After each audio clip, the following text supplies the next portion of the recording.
When I first got my license, me and my friends, we'd get all up to all types of shenanigans, right? And we like to hotbox my van. Have a good time, go out for a walk or whatever. Walk. So one time we went to a regular spot and we see the truck barreling down the road, right?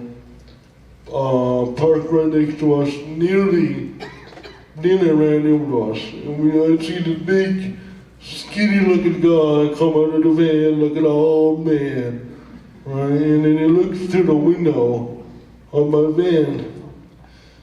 I already know we're not dealing with a very smart individual because he was looking through the tinted window. But if he went one more window over, he could have looked through a regular window. So me and the boys were in there, we're watching him, seeing what he's gonna do, and then he just left. And quickly they came, and I'm like, man, it's so weird.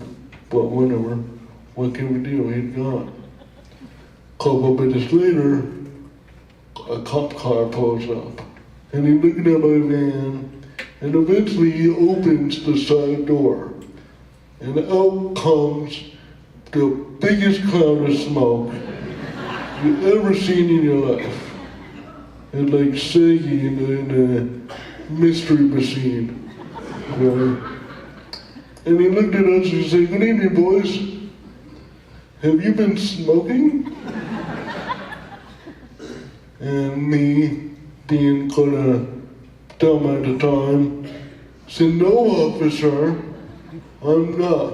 And he said, well, we got reports of a baby left alone in a van.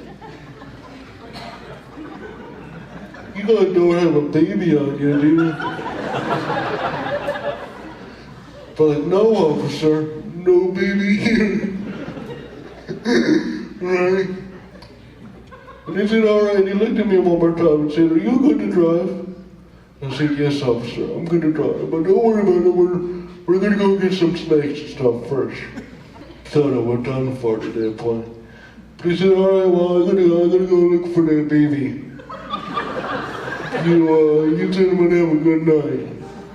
And then he left. I'm like, oh yeah, got off scot-free.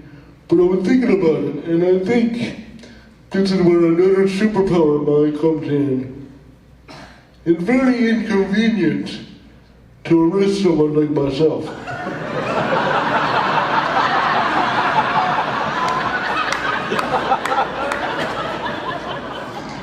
Really, if you think about it, like, you can't get my chair in the police car, right? Gonna get me in the police car, but like, once we get to the station, you can't walk me out of the car, right? You need to get a bus or like some kind of accessible van to come pick me up. And then there's more paperwork. And we all know that cops don't want to do paperwork. Right? So that was the day I realized I had the superpower of inconvenience.